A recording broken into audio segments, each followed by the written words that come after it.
Welcome to You've Got This with Sarah Hamaker, a podcast to encourage and equip moms along their parenting journey. Join Sarah each week as she interviews dads and moms like you and discusses the joys, challenges, and rewards of raising kids. Hi, and welcome to this week's You've Got This. I'm your host, Sarah Hamaker, and I'm so glad you joined me. Today I have with me Dr. Sophia Reed. She is a best-selling author of a single mom's book called Fix It Jesus for single moms only. She has a master's in marriage and family therapy and a PhD in human behavior. And she, more importantly, I think she's a single mom, so she gets it. So we're going to talk today kind of about balancing raising kids while a single mom. So welcome to my show, Sophia.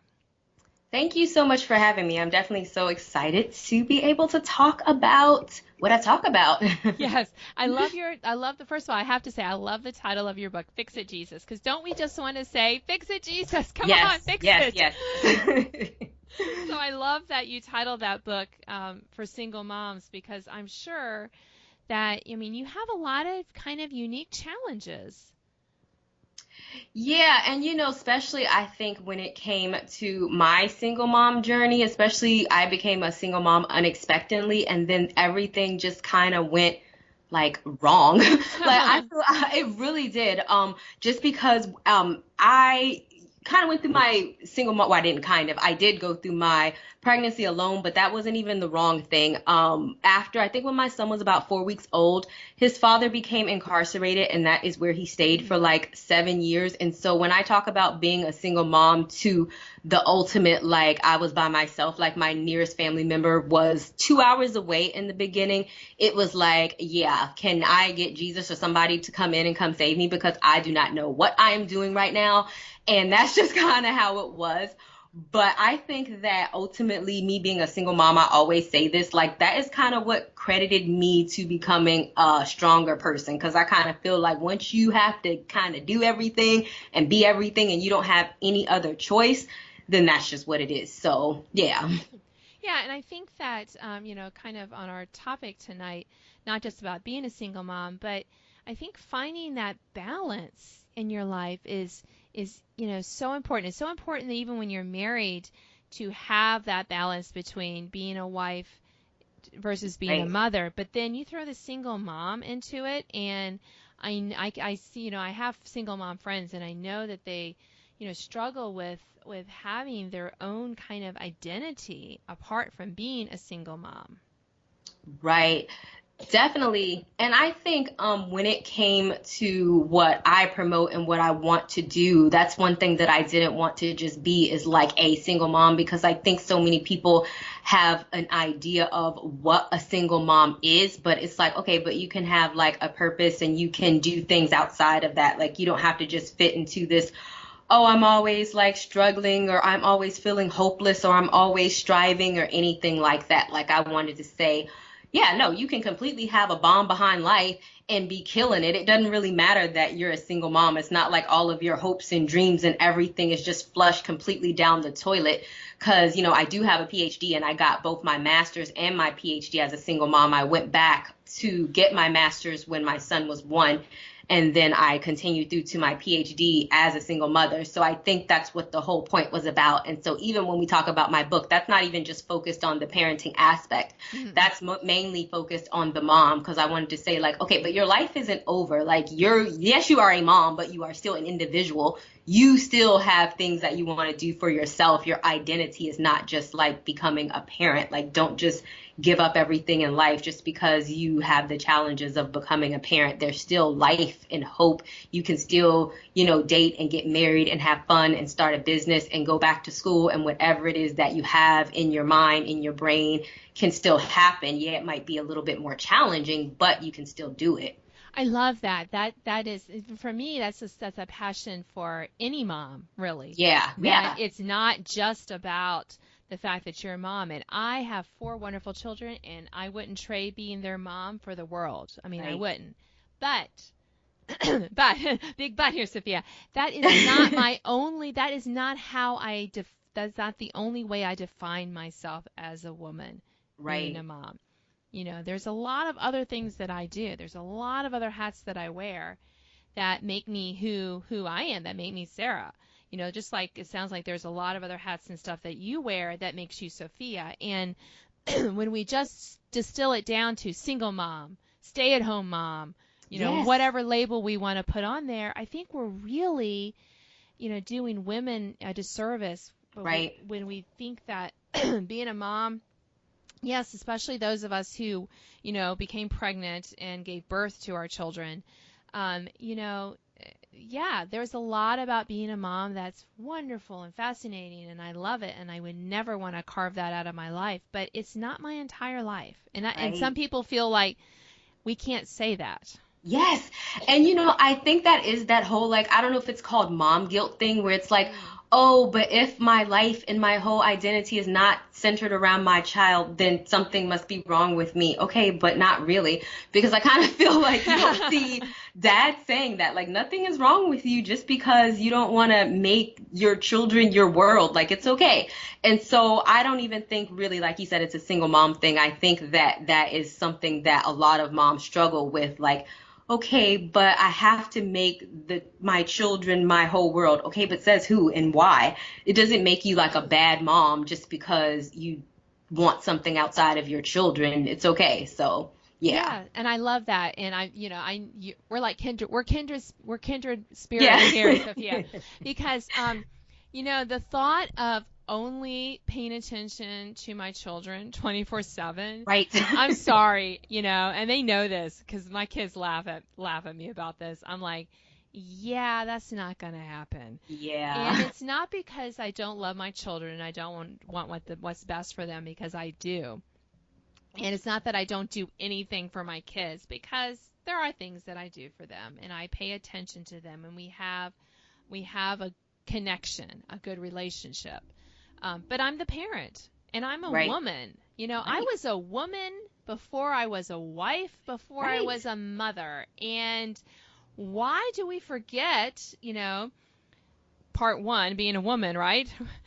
And if we were married, or if we're still married, part two, and, just skip all the way, and all of a sudden we're like stuck in, the third lane, being a mother for the Yeah. rest of our lives. I don't want to do that. Exactly. And what's crazy is, like, since I have a son, I also want to show him that, like, okay, when you find a wife, like, that she can be like everything, right? Like, she can be more than that. Like, even I feel as me going to school and working and being all of that, I definitely want him to know that women can have multi things that they can do. They can do a lot of things. And I kind of felt like maybe this is weird. Like, even having an opportunity to raise a son, I wanted him to see women in that way. And so I kind of felt like, yeah, this is my cool responsibility. So my son thinks I'm absolutely cool. Like, even my son knows, like, your kids is like, yeah, my mom is not one of those people that is just going to be, yeah, he knows I'm not one of those. And he kind of likes me for it. Like, he always says I'm the cool mom. And so, and it's not to say I don't spend time with him or do anything like that. He knows that I do. But he kind of thinks that I'm really neat, that I like to blog and write books, and he thinks that that's really cool about me. And so I think that that's an aspect about me, and even about other women, that as he grows, he's going to kind of like and respect. So I think that's a different thing that he gets to see about women. Right. And it also, and I think this is something that we miss when we're all about being a mom, it also gives our children a chance to be what they can be best, which is Right. themselves, right? Yes. When they know that my identity is not contingent, I think that's the right word, on what they do, how they perform in school, that I'm like, no, that's your business. Right. This is my business. And the family is where we kind of all overlap, and we get into everyone else's business, each other's business. But it's just giving them that freedom to be their own person, and Right. not to have that responsibility, and that, to be, the center of the family, or to be, worry about they're going to disappoint me all the time. And I know that they, that there is a little bit of that. There's a little bit of that people please, that mom and want to please mom and dad and all of it. I think that's a healthy thing, but sometimes we take it to the extreme where these kids Right. are tied up in knots at the thought of, not getting into a school that their parents want them to go to. I'm like, Right. you got to figure this out. I'm not the one going back to school. I've already got my master's and I'm done. Thank you very much. Right.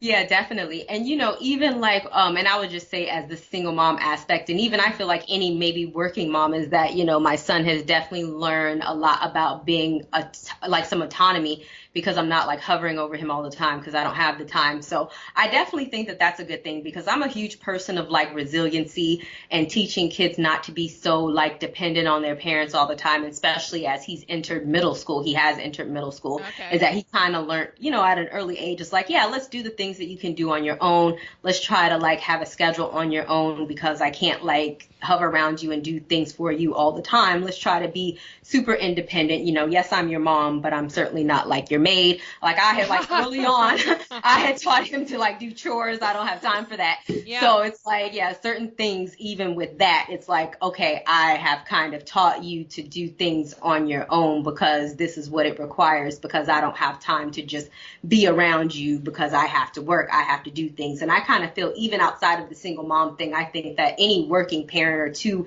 parent household that works, or even if they have multiple kids, nobody can really do everything. Sometimes you do kind of rely on kids like, okay, when you get to be of age, what are some of the things that you can do on your own? Can you make your bed on your own? Can you do this on your own? Can you do that on your own? And so I definitely think that sometimes when the parent gets too enmeshed in the child's world, that it's like the children become too dependent on the adults. But sometimes when you kind of step back, then the children really have an opportunity to become independent on their own and they get to do stuff on their own. And that's when they have an opportunity to become more independent outside of the parent. And I know that's definitely the case for my son, and I'm definitely lucky. So like when people look at my son, they're like, wow, he's so well behaved. Wow, he's able to sit there and you don't have to give him any direction. Wow, he's able. Well, yeah, because, as he was growing up, if I had to do something, it's like, okay, you have to like keep yourself injured or you have to go do this or read a book for a while I finish up this. And so it's like, yeah, he was kind of raised like that. And so that's the stuff that he's kind of learned. And I'm definitely appreciative of the fact that that was kind of instilled in him. So in a way, like me not being like super all in his mix all the time kind of taught him how to be a little independent in a lot of ways. And I think that that's a good thing. Oh, yeah. And my kids are the same way because, I work from home. So while I might be in the house, Yeah. I got stuff to do. Let me tell you. Yeah. I got enough stuff to do. And, and isn't, and my stuff is not their stuff. All right. They Right. got stuff to do. And from an early age, I was telling them, like for homework, for example, I was like, you know what? I'm not doing your homework. I'm not checking your homework. As soon as they could read, like in second grade, when they were all reading well and they had some home, I said, it's your responsibility. I'm not running out the night before to get you a shoebox for your diorama. Right. I'm not, that's not, and I just, we were very clear and we gave them, and we didn't just tell them that. We showed them how to organize. We showed them how to do this. And then we just expected them to do it on their own. So sometimes they're, I had this rule in my house, and you might find this funny, Sophia. I had this rule in my house that I wasn't signing anything school related in the morning. Because, things got so crazy, things got enough crazy in the mornings. I'm like, we're not signing that.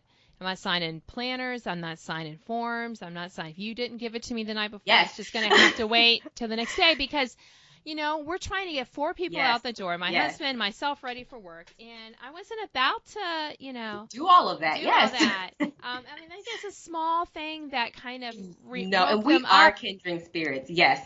And reminded them, they have their responsibility is their classwork. That is their calling. This is what God has called them to do, is to be students. Right. My calling is not to be their student organizer. Right. And, we are kindred spirits because I'm the same way. Like if I get in the car or something in the morning and my son is like, I need you. And I'm like, okay, so you knew that last night. You had all this opportunity to tell me, so I don't know what you want me to say. And so this is a teachable moment for you to plan better. Like I would tell him this. I know. You need to find time to tell me because my schedule does not run on your time. Yes. And a lot of people are like, you tell yours. Yes, because it really does teach them responsibility that, you have to, respect other people's time. This is not me being mean. Right. This is me being a parent. This is kind of me drawing boundaries. And I feel like that is your responsibility as a parent, that as they grow, they need to learn how to manage their own time and not feel entitled to for me to move and shake on what they're doing. So like you said, if I'm getting out of the house in the morning, like I said, you have your children. Yes, I have one child and it's just me, but either way, time is getting hectic. Yeah. I don't have time, to do all of this with you. So this is a teachable moment for you to figure out what you need to do without impeding on my time. So I'm not in a rush to, figure out your junk when I don't have time. So yes, right. I completely agree with that. Yes. And I think and even to bring it back, to single moms trying to find this balance, I know that sometimes there can be extra mommy guilt in the fact that, for whatever reason, dad is not living in the house with mom. And, I think that it can make it, extra difficult to kind of make these kind of decisions, that no, you're not going to be signing that paper. Right. In the morning when you're rushed, and no, you're not going to, you are going to keep that, standing time with your friends, and even though your kid is kind of whining with the sitter or whatever, you are going to try to have these, apart from your child moments for your sanity and for the child's good as well, so they can see mom is someone who has a life. Mom is someone who I don't have to, she is not depending on me to entertain her all the time. Right. And I just learned not to feel that way, but I know other single moms who do, because, I feel like, and what I've learned just, by having married friends and other single mom friends, is I think that if we do that, you're always going to feel mom guilt about something. So I kind of feel like if without a shadow of a doubt that you're doing the best that you can do according to what you are given, then that's really all the best that you can do. Nobody's perfect. And so it's like, if you kind of unrealistically compare yourself to, I can always do better and this, that, and that, you'll always be chasing something that simply doesn't exist, because everybody has that no matter who you are. And so it's like, I had kind of learned early on, like, okay, am I going to just be chasing something insanely unrealistic? Or am I going to say at the end of the day, even though it wasn't perfect, did I really give my child food and they're still alive? Yeah. And I went to work and I paid the bills and the utilities are still on. And okay, if that's the case, am I doing pretty good? Yes, I'm doing pretty good, because, hey, we have a roof over our heads. And I think I even get that mentality because as a mental health professional, like even when I was pregnant with my son, I actually worked as a correctional officer in the juvenile correctional facility. And then I moved on as a counselor working with delinquent youth, and a lot of them were like, were of a lower economical, they had problem. Yeah. And so really, I feel like when you go to work every day and you look at people who don't have food, who regularly live without water, or they don't have utilities, and their parents really could give a crap about if they eat, if they, clients who literally haven't taken baths in months because their parents just refuse to pay the water bill and they rather go spend it on alcohol, you kind of have perspective on like, okay, what I'm doing is not that bad. Like, I don't need to feel guilty because I really am trying my best. So I think fortunately enough for me, I kind of have perspective on that. And I kind of feel like, oh, okay, I have perspective. But there are people who do feel like that. But I think it's like, okay, if you really know that you're doing right according to your child and the best that you can physically do, because we can only really do our best, then don't beat yourself up about that. And so you just have to really kind of be realistic, because everybody has their thing. And, single mom, not single mom, anybody, just kind of be okay with that. Yeah, and I think that is a great way for us to kind of end our program today, because it is so important for us as women to support each other in that, and to say, it's okay that, your son forgot his musical instrument and you were not going to run it to school for him. Right. Or, it's okay that you took that girls' weekend, away from your child.